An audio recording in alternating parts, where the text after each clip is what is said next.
शादी का इसके अंदर टाइम पीरियड भी होता है, कब होगा। सर आप बहुत लोगों का देखेंगे जैसे जो भी हैं या लड़कियां हैं, बहुत एस्ट्रोलॉजर्स हैं ऐसे उल्टा सीधा क्वेश्चन करते रहते हैं। लेकिन इसमें अगर एक से कई तरह के इंगेजमेंट है, इसमें अगर दो स्ट्रांग लाइन बनी हुई है तो समझिए कि कहीं ना कहीं लव मैरिज होने के चांसेस बनते हैं ऐसे लोग। हेलो सर, कैसे हैं आप? बस मैं बढ़िया हूँ। सर ये कुछ लोगों का इंट्यूशन पावर बहुत पावरफुल होता है, ऐसे कैसे? इंट्यूशन की लाइन होती है हमारे पास, यहाँ पे आप देखेंगे ये हमारी हृदय रेखा होती है और ये जो है मस्तिष्क रेखा होती है। इन दोनों के बीच में एक गुड़े का निशान होता है, यहाँ पे भी आप देख सकते हैं गुड़े का निशान होता है। ये इंट्यूशन लाइन होती है। इंट्यूशन का क्रॉस या मिस्टिक क्रॉस के नाम से भी जानते हैं। ऐसे लोगों के ऊपर कहीं ना कहीं गुरु बृहस्पति की बहुत बड़ी कृपा होती है। आपने देखा होगा कि जो ऋषि महर्षि होते थे, पहले उनको अनुमान लग जाता था कि आज बारिश होने वाली है, ओलावृष्टि होने वाली है, कुछ भूकंप आने वाला है, कुछ बाढ़ आने वाली है, कुछ घटना घटने वाली है। वो ऋषि महर्षि को कैसे पता चलता था? उनका इंट्यूशन बहुत स्ट्रांग होता था। ऐसे जिसके हाथ में इंट्यूशन पाया जाता है, ऐसे लोग 100% नॉर्मल लोगों से ज्यादा इंट्यूशन रखते हैं, नॉर्मल लोगों से ज्यादा बेहतर अनुमान लगाते हैं। ऐसे लोग एक राजनीतिक एनालिस्ट के तौर पे काम करते हैं, बिजनेस एनालिस्ट के तौर पे काम करते हैं। ऐसे लोग एक ज्योतिष की फील्ड में भी बहुत अच्छा काम करते हैं। आप देखेंगे मेरे भी हाथ में यहाँ पे भी जो है मिस्टिक क्रॉस है। तो ये क्या होता है, इससे इंट्यूशन या अनुमान लगाने की क्षमता नॉर्मल लोगों से ज्यादा हो जाती है। सर आप देखेंगे कि मतलब जो मेरे एज के जैसे लड़के हैं जो भी हैं, वो बहुत अपने आप को कैरियर को लेके बहुत इनसिक्योर रहते हैं। उनको समझ नहीं होता है कि मैं जैसे क्या कैरियर आगे किस में बढ़ूँ आगे। जैसे मैं भी बहुत कंफ्यूज रहता हूँ, कुछ समझ में नहीं आता है। उसके लिए आप कुछ बताएंगे? ज्योतिष हस्तरेखा शास्त्र में कैरियर को लेकर के सबसे पहले मैं आपको कुछ इंपॉर्टेंट टिप्स बताना चाहूंगा। आप देखेंगे ये बृहस्पति की उंगली है, ये शनि की है, और ये सूर्य की है, और ये बुध की है।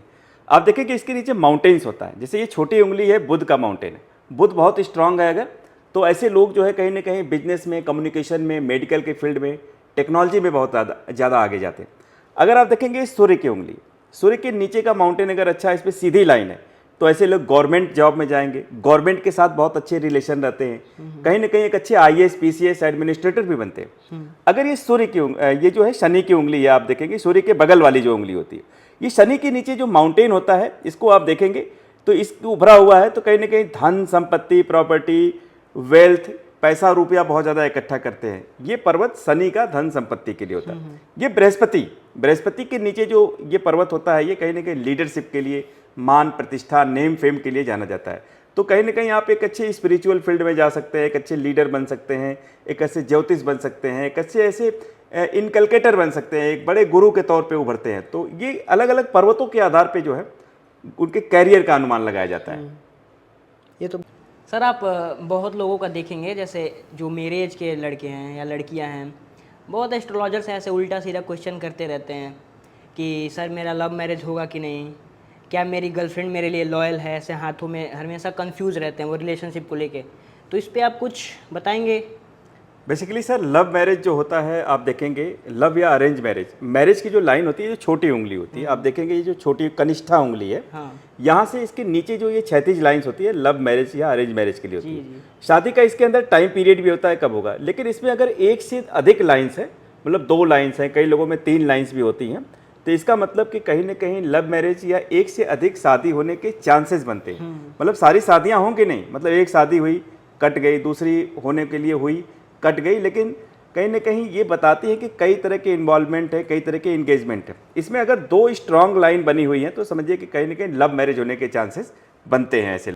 सर वो आप देखे होंगे एक वीडियो वायरल हुई थी इंस्टाग्राम और यूट्यूब पे, वो एस्ट्रोटॉक का कोई एस्ट्रोलॉजर था, बहुत ही फेक इन्फॉर्मेशन दे रहा था। किसी यूट्यूबर ने उसको एक्सपोज किया था, वो बहुत उसका विरोध हुआ है और वो बहुत वायरल भी हुआ है, बहुत मिलियंस में उस पर व्यूज़ गए हैं।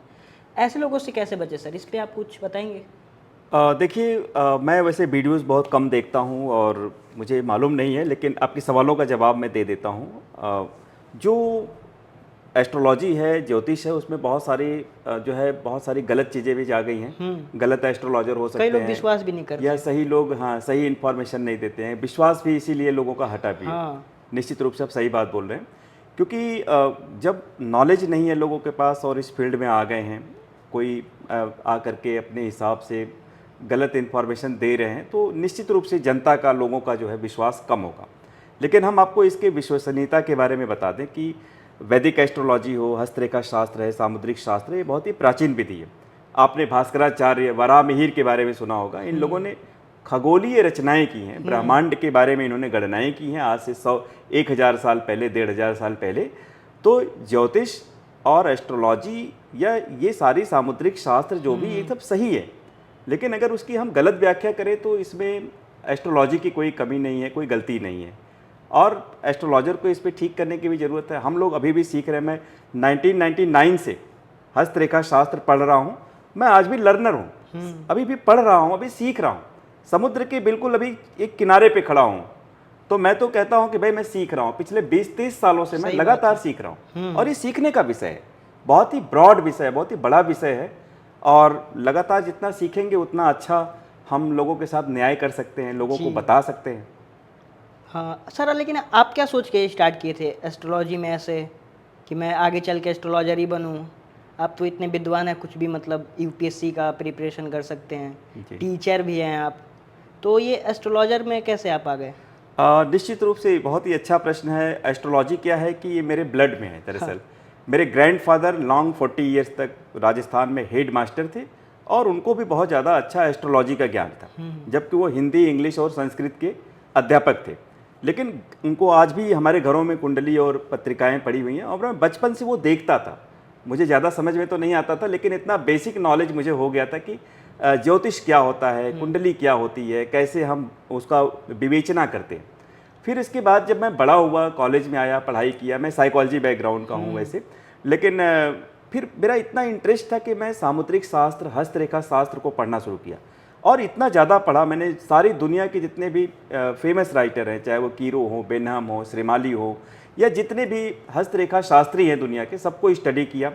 इसके बाद मैं लोगों के बारे में बताना शुरू किया। मेरा पैशन है, मैं चलते हुए ट्रेन में, रास्ते पे, स्टेशन में, बस स्टैंड पे, क्योंकि मैं भी यूपीएससी की तैयारी करता था, क्योंकि एस्ट्रोलॉजी जो ज्योतिष है ये सारे विषयों से बहुत बड़ा विषय है। हाँ। अगर मैं यूपीएससी की तैयारी करता हूँ तो समझिए कि कहीं न कहीं मतलब मैं बहुत छोटा हूँ। वैदिक ज्योतिष या ज्योतिष के आगे कोई भी दुनिया में सब्जेक्ट नहीं है। वो बहुत बड़ा सब्जेक्ट है जो पूरे यूनिवर्स और पूरे ब्रह्मांड के बारे में बताता है। तो एक इंटरेस्ट था मेरा, और वहाँ से मैं शुरू किया, और आज भी मैं अपने इंटरेस्ट को नहीं छोड़ा हूँ। कहा जाता है कि अपने पैशन को कभी भी छोड़ना नहीं चाहिए। नेचर और सिग्नेचर नहीं बदलता है। तो मेरा बचपन से ये नेचर है, और मैं अभी भी पढ़ता हूँ सामुद्रिक शास्त्र।